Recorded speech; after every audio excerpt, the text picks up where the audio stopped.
Good day, everyone. Welcome back to the 101 Questions of AI. And today we are going to talk about climate change and the examples that AI is currently doing to address the situation. Luca? Yes, well, this is a very important problem, and I think, will play a major role in solving this gigantic issue affecting the world. So the first way in which AI can make a difference in climate change is in better using the energy sources that we have at our disposal. And here we are talking about developing and managing distributed energy grids, and making the demand and supply more predictable. You know that renewables, especially renewable energy sources like, for instance, wind, are not providing the steady load and the steady power supply that other traditional sources are generating. And that's a problem. So AI can certainly help with this and improve not only the demand and supply predictability, but also, more importantly, energy storage, load management, efficiency, and also integration of the renewable energies into the traditional grids. That's very interesting. And I'm sure a lot of the countries are able to do this now, especially in the Western world where there is a much more established process with regards to using renewable energy. And the second example? Yeah, the second example is smart agriculture and food systems. Hmm.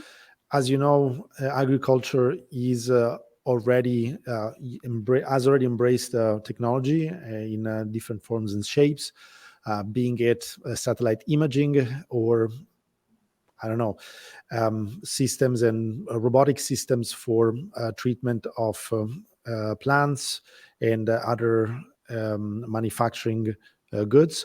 So in this case, the tech will become even smarter, and with AI and computer vision in particular, agriculture can really step up when it comes to crop disease detection, uh, timed nutrition to livestock. So the sky is the limit.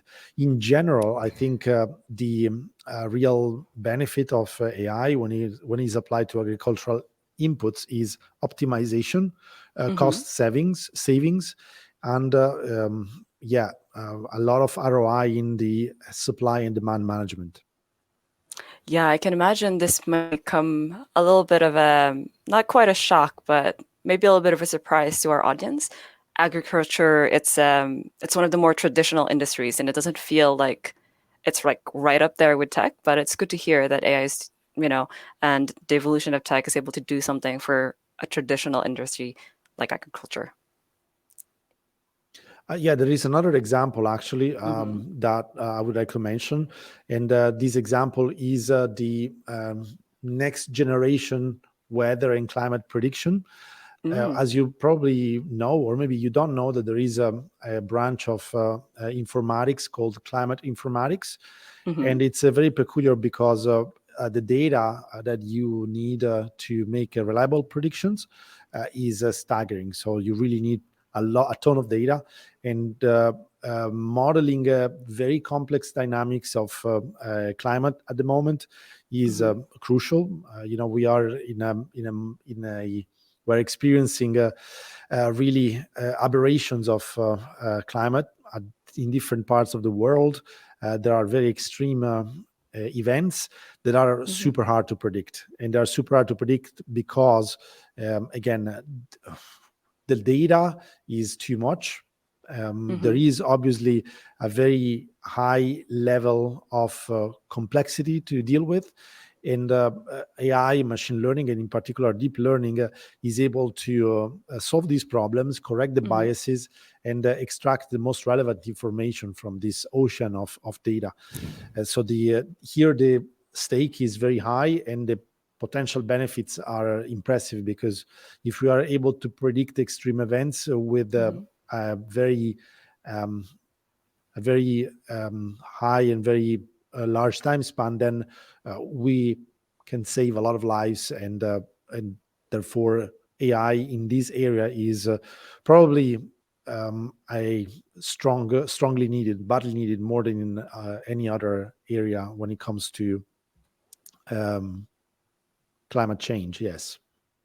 I have to say, of all the examples that you've talked about, I think the last one is particularly probably my favorite. It is really good because, like, we do know that with the onset of climate change, there will be a lot of extreme events, and having the ability to predict and to prepare is really crucial. So, thank you for that. Thank you, Michelle. And I guess that we can close the episode here. hmm For those of you that are looking into these examples or you want to learn more, the resources are going to be in the description. So please read them out, and we will see you all next time.